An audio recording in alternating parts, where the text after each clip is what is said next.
Amigos televidentes, muy buenos días y gracias por permitirnos llegar a sus hogares en otra propuesta de palpitar económico de puntos de vista.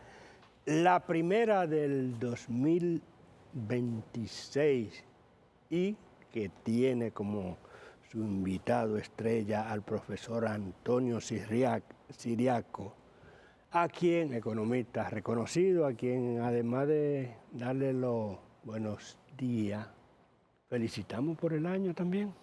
Eso es recíproco, Héctor, que este año sea un año obviamente también lleno de bendiciones, salud para ti y tu familia, y siempre estamos prestos a tus invitaciones tan gentil que me hace para este programa.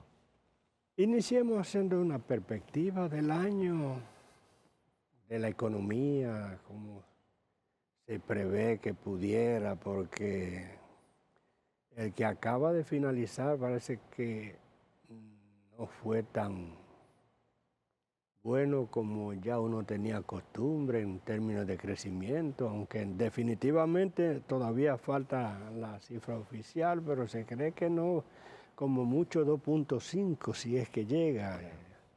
Mira, Héctor, el año 2025 que acaba de concluir, que al principio de ese año se estimó un crecimiento de 4.5, pero luego con la misma dinámica del entorno internacional, la incertidumbre, se fue recortando ese pronóstico de crecimiento y llegó un punto de que pasó de 4.5, 3.5, 3%, 2.5.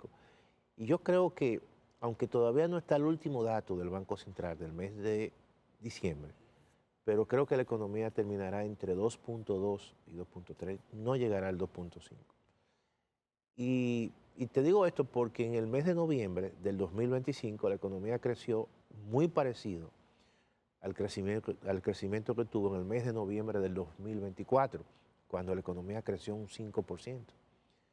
Y evidentemente, si el mes de diciembre, que no tenemos el dato del 2025, termina como el mes de diciembre del 2024, que fue 3.5, claramente que la economía no, creciendo 3.5 no va a llegar a 2.5. Ahora, para la economía del 2025 llegar al 2.5, debió haber crecido en noviembre del 2005, 25, un 5%, y posiblemente también en diciembre un 5%, y creo que ya no lo va a lograr. Entonces, ya ese crecimiento, básicamente, de 2.5, creo que es imposible. Pero sí, en sentido general, hay que decir que la economía en el año 2025 tuvo un desempeño claramente muy por debajo de siempre las expectativas de crecimiento potencial que tiene la economía dominicana. Y en eso hubo razones bastante importantes y choques que afectaron a sectores fundamentales de la economía dominicana. Si nosotros dividimos, Héctor, para fines explicativo y didáctico, la economía en dos: sector público y sector privado. Sector público 20%, sector privado 80%. En primer lugar, la incertidumbre y las altas tasas de interés en promedio que hubo en el año 2025 afectó al sector privado, afectó el consumo privado, afectó la inversión privada. Pero en esas situaciones de atonía del sector privado, entonces se requiere un sector público activo, se requiere una inversión de capital activa, y obviamente que tampoco esa inversión de capital estuvo en el nivel requerido para que la economía tuviese un mayor crecimiento. El año pasado, la economía, el gasto de capital que se formuló en el presupuesto del 2025 en 2.5, terminó alrededor del 2.2. Entonces, esos elementos se conjugaron para que el crecimiento de la economía dominicana en el año 2025 fuese mucho menor. Ahora, siempre los pronósticos y las expectativas para el año nuevo Los organismos nacionales como Banco Central, Ministerio de Economía, siempre parten de un crecimiento cercano al potencial. Tú nunca vas a encontrar un Banco Central que dé malas noticias. Entonces, para este año, las expectativas que hay es que la economía de arrancada pueda alcanzar un crecimiento de un 4.5. Es posible. Ahí voy. Incluso el Banco Mundial acaba de publicar un documento recientemente donde dice que la economía dominicana puede crecer, si fue lo que dijo, puede crecer 4.5 siempre y cuando se incremente la inversión extranjera. Entonces ahí vienen los detalles. ¿Qué ha ocurrido a principios de este año? El tema de la incertidumbre, yo siempre he dicho que es mucho más continua en estos tiempos por los cambios geopolíticos y que en ese sentido tenemos que tener cuidado con los pronósticos y lo que debemos hacer es ir viendo siempre el comportamiento de la economía en función del entorno, precisamente porque esos cambios son muy acelerados. Este año, esa incertidumbre global, una parte importante se ha trasladado a la región, con el tema de la incursión parcial que ha hecho Estados Unidos en Venezuela, buscando, obviamente, como objetivo final, no solamente deponer al presidente Maduro, sino también tener un control, según el presidente Trump, del recurso petróleo.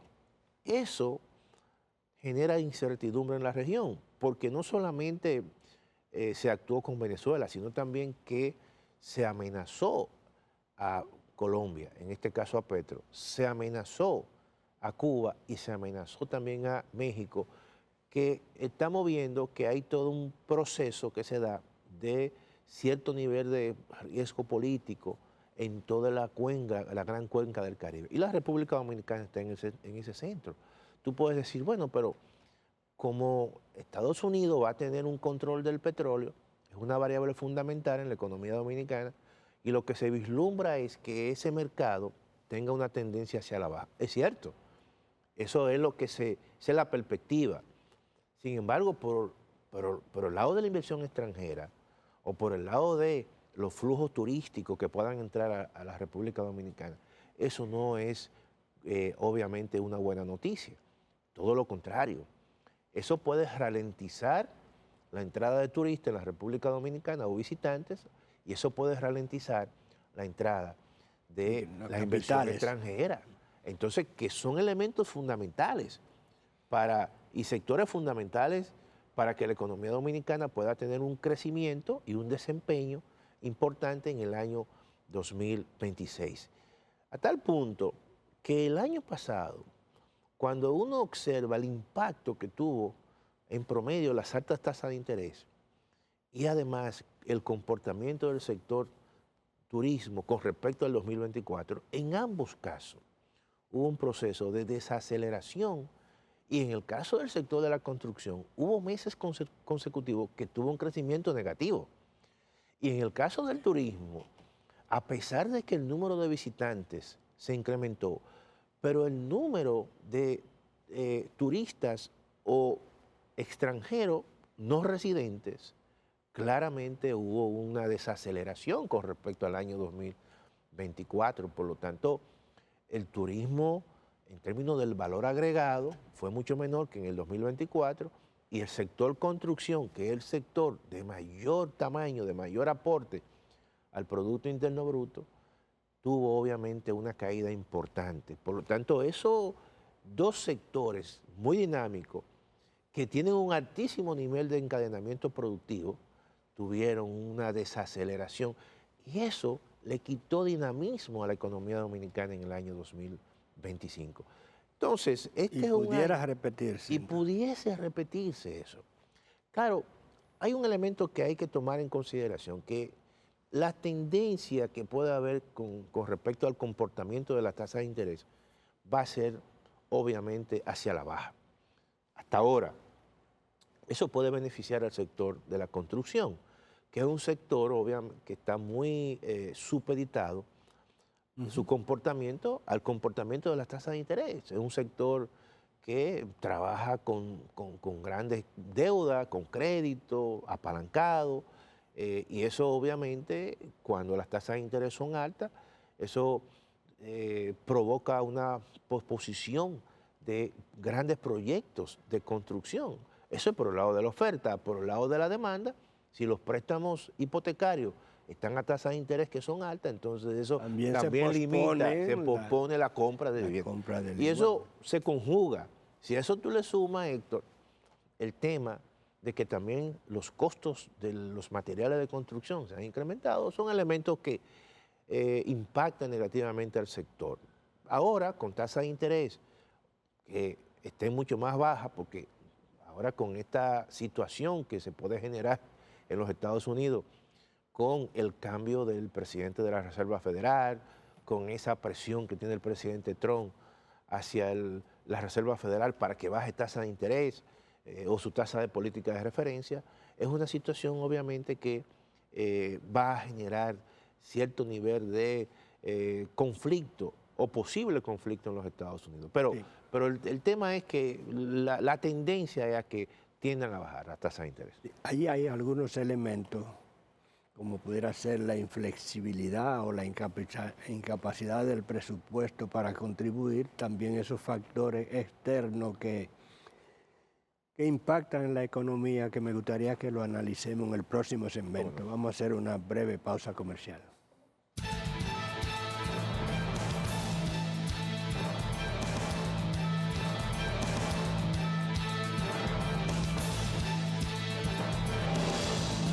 Continuamos la conversación con el doctor Antonio Siriaco, economista, decano de la Facultad de Ciencias Económicas y Sociales de la Universidad Autónoma de Santo Domingo. Profesor, como yo le planteaba,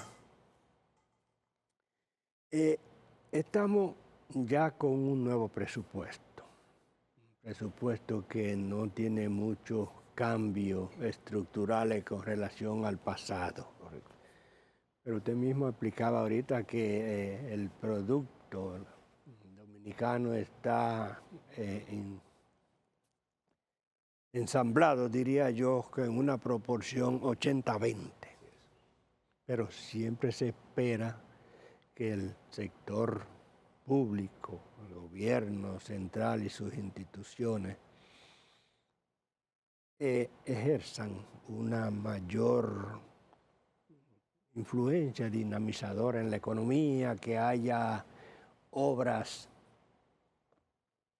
de infraestructura, que el gasto de capital tenga una mayor proporción, que no sea 13-87 en teoría. Lo que pasa es que en ese 13, que es el gasto de capital, se incluye hasta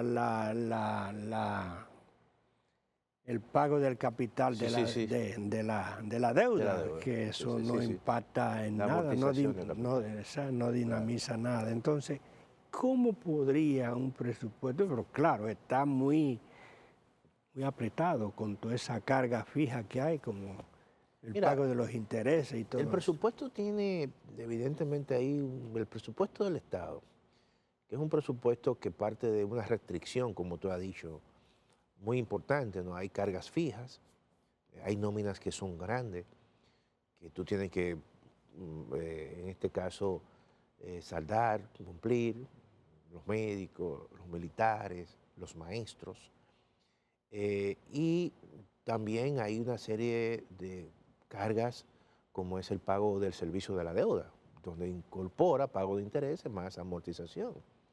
Solamente del servicio de la deuda, por cada 100 pesos que recibe el Estado, 33 tiene que destinarlo a eso. Por lo tanto, el resto es para todo lo demás.